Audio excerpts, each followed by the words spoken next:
Hello, I'm IBXToyCat and welcome back to another video. Today I have one for all of you survival players out there because there are two really fun things you can do in survival. The first is to set yourself projects and work towards them. Build them by hand using resources you've gotten yourself. It's very fun, it's a key part of why Minecraft is successful. But the second part of Minecraft survival is actually in the name and it's about surviving. It's about getting the best weapons, getting the best armor, and getting the best equipment you can actually get so you can feel like you've beaten the game. However, answering what is the best, helmet, what is the best bow you can have isn't a simple question, because you might think, oh, it's just put all the possible enchantments you can put on there, and in the case of the bow it would be, all of these things together, but in reality this bow isn't so great, because it knocks back enemies a really far away, it also sets them on fire, so you might get cooked meat, but the drop's going to be really far away, and also if you wanted to repair it, it's not going to let you, because it's just too expensive. So yeah, in this video I'm going to be teaching you what is the best tools, best armor, and best weapons, as well as best steed, based on being able to repair them, actually being able to repair them, having the longest time between repairs,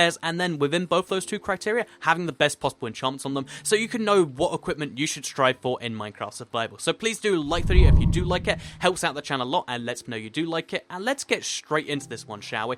With the very first thing anyone has in any Minecraft world really to defend themselves, and that is a sword, the most important thing you can have, I'd say.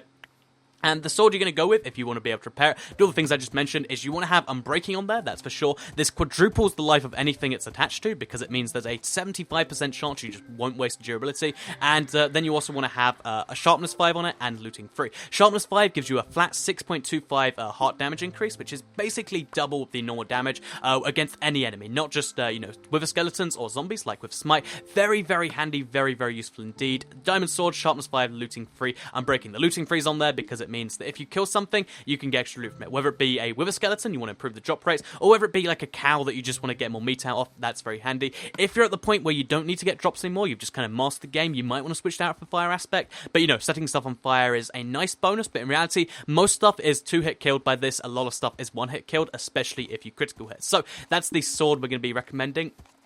Next up, let's talk about the pickaxe, and this one is again another free enchantment one, because you're going to want to get yourself, basically, let's find it, it's over here somewhere, where'd it go? Oh, it's over there. I was wondering, it's got to be in here somewhere, I picked up, but yeah, the pickaxe we're going to be using is going to have Unbreaking 3, Efficiency 5, and Fortune 3, so Efficiency 5 is one, if you're wondering, by the way, how you get Sharpness 5 or Efficiency 5, you need to get 2 books off the lower level, so Efficiency 4 or Sharpness 4, and you need to combine them together, and that's how you do that, and basically, once you've done that, you need to combine that with Unbreaking, again, quadruple the life, and Fortune, because whenever you're mining, you can either have Silk Touch or you can have Fortune. Silk Touch means you have to deal with it later. Fortune means whenever you mine diamonds, instead of getting 1 diamond, you get 1 to 4 diamonds, or 1 to 5 coal. It means you get some crazy drops, and it just means you have to do less mining, which combined with the efficiency and the Unbreaking means you'll do a lot less mining with this. By the way, if you're wondering why some tools are repairable and some aren't, so you'll see here, these are definitely all repairable things. This costs 39 though.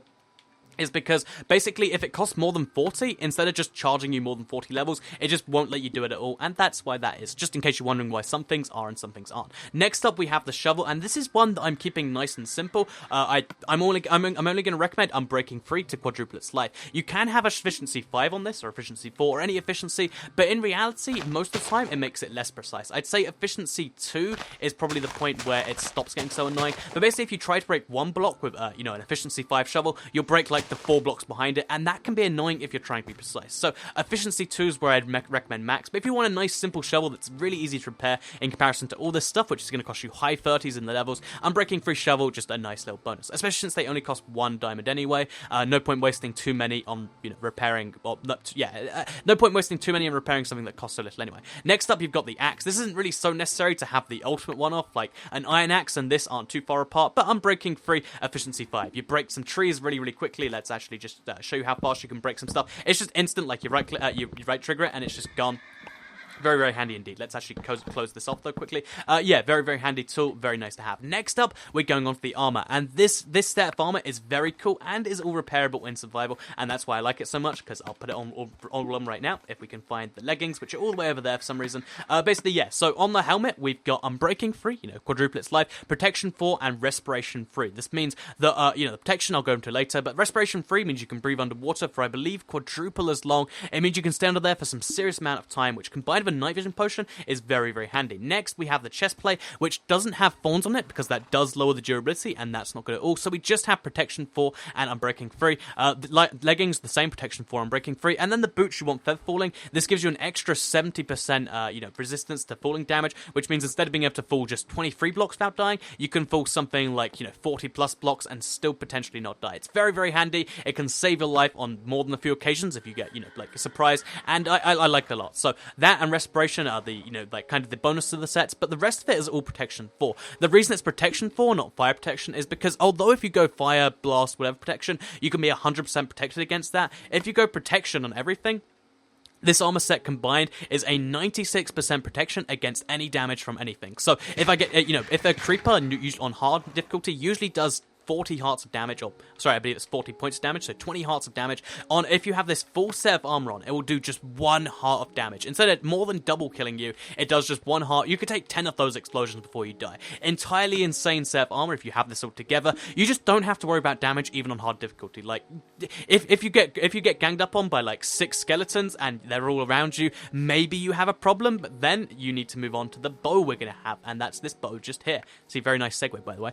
Basically, this bow right here is power 5, unbreaking 3, and then punch 2. And because you might have fire aspect on this sword, I decided not to put fire on this bow, though you could do that anyway. And I also decided not to have infinity, because if you put infinity on that, you can't have unbreaking. So I figured unbreaking is a lot more important than infinity, because you can just carry around a stack of arrows like I do right now. And cool thing about this is it will actually punch you, and as you saw right there, this is really handy for 2 reasons. First of all, if you're pulling out the bow, it's to knock something away from you. So if, for instance, I've only got horses here, so I'm very, very sorry, horses. If you need to get the horse away from you, you just, you punch it, and it goes really, really far away. So that means you can pull out your weapon, you can be ready for it, or you can just keep knocking it away and keep it away from you. So a skeleton's a handy example of this, a blaze that you just want to keep out of fireball range, a few handy things like that, you want to punch them away. Second of all, you saw me do it earlier, this is one I might make a future video on to show you how to use it usefully. But if you use punch on yourself, especially with this armor, you can actually knock yourself, first of all, onto higher ledges, but second of all, it means you can, do some pretty cool stuff with it.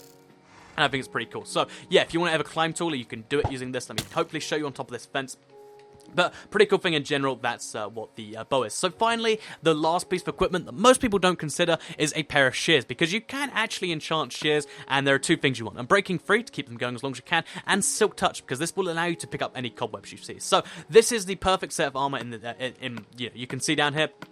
If you have this, all of this stuff right here, and this, and you have the diamonds and the, XP farm to repair them, then you've kind of mastered Minecraft as far as I'm concerned. Obviously, there's a little bit of customization in the sword and the bow, and also some level in the armor, but in reality that means you're like, oh, so I'm kind of I've beaten Minecraft, I've done as well as I can with tools. However, there's still one other thing you might want to try and master before you just decide I'm the best at Minecraft ever, there's just nothing left for me to do, and that is getting the best mount you can possibly get. So there's a lot of different mount choices. There's horses of all different varieties, there's mules, and there's donkeys. But first of all, you want to make sure you have a saddle and diamond horse armor. They're the 2 required things. Diamond horse armor is the best you can get. You can't enchant it, you just get diamond horse armor. That's as good as it goes. It matches quite well with the regular horse armor, with the regular armor, by the way. I like it quite a bit, and I think it looks pretty good. Also, there's an arrow stuck in my head. Hopefully that leaves sometime soon. It's not even in my head at this angle. Whatever, let's focus on the video, though.